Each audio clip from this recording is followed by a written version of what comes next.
Olá, professoras e professores. Meu nome é Paula Parisi e nesta videoaula vamos conversar sobre os procedimentos de quem produz textos, tendo em vista uma concepção enunciativo-discursiva de linguagem e uma compreensão interacionista de aprendizado.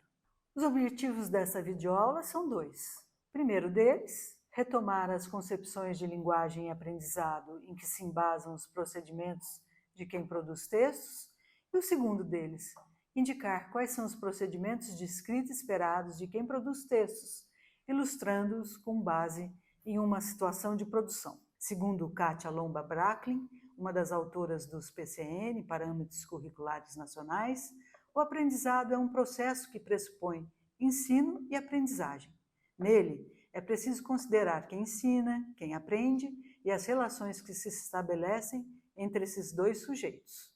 Afinal, é na interação entre esses dois sujeitos, lembrando que nem sempre quem ensina é um professor ou professora, que se cria uma ação colaborativa entre quem aprende e um parceiro que sabe coisas que o aprendiz ainda não sabe sobre determinado objeto, processo ou prática social. A partir dessa interação qualificada entre os sujeitos que aprendem e que ensinam, é que aumentam as chances de uma efetiva internalização de ações, sentidos, procedimentos, enfim, habilidades que podem ser transpostas para diferentes situações de escrita. Como já ressaltamos no módulo 5, a escrita é uma prática social que obedece a dadas condições de produção. Quando vamos escrever, é preciso considerar aspectos discursivos, como o lugar social de onde escrevemos, nossas intencionalidades, o gênero do discurso que se adequa a elas, os modos de expressão por meio desse gênero, nosso público leitor, os meios de publicação. Além disso, ao produzir textos, é preciso levar em conta ainda outros aspectos fundamentais. Pragmáticos, características da situação comunicativa em que a escrita se insere, textuais, traços que dão textualidade à escrita, gramaticais, recursos da língua ligados à fonologia, morfologia, sintaxe, semântica, estilística, notacionais, relativos à compreensão do sistema da escrita. Você encontrará um quadro completo explicando estes aspectos no material complementar. Entretanto, para que um texto ganhe condições de ser publicado, a fim de atingir seu público leitor, é preciso considerar seu processo de produção. Afinal, dificilmente um texto já nasce pronto para ser tornado público. Levando em conta a perspectiva de considerarmos a produção de textos não como um ponto isolado das práticas possíveis nas aulas de língua portuguesa, mas como um processo que se compõe por diferentes fazeres, Kátia Bracklin faz um levantamento de procedimentos de escrita que contribuem para a construção de um conjunto de habilidades esperadas de quem produz textos.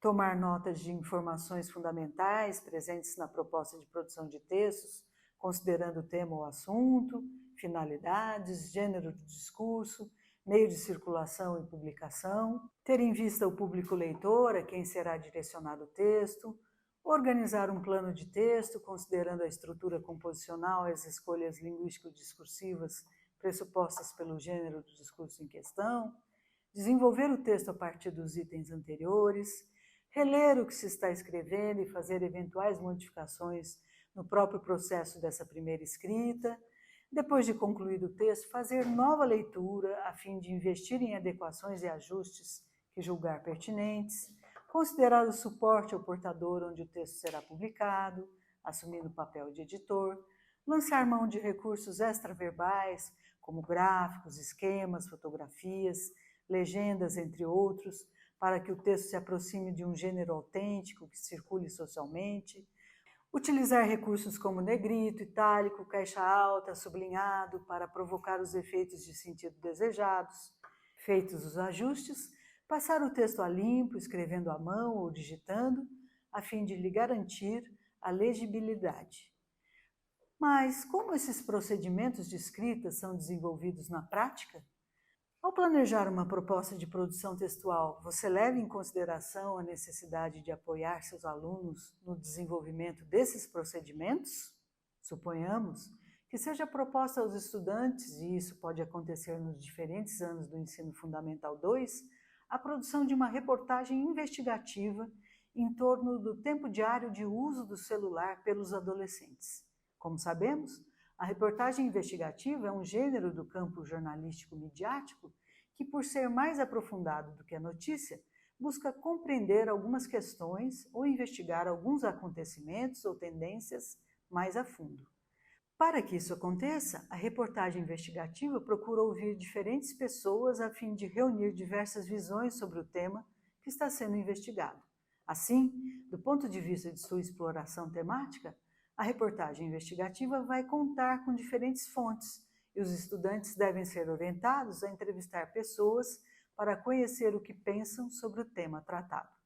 Uma boa medida é, então, indicar aos estudantes que formulem algumas perguntas para serem feitas aos entrevistados, um dos passos presentes no procedimento que prevê o registro de informações fundamentais da proposta.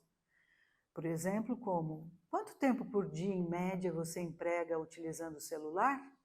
Durante esse tempo, você navega por quais recursos? Redes sociais, jogos, canais de informação, conversas, entre outros. Considerando as outras atividades que desenvolve ao longo do dia, você pensa que o tempo empregado por você no celular é pequeno, razoável ou excessivo? Explique.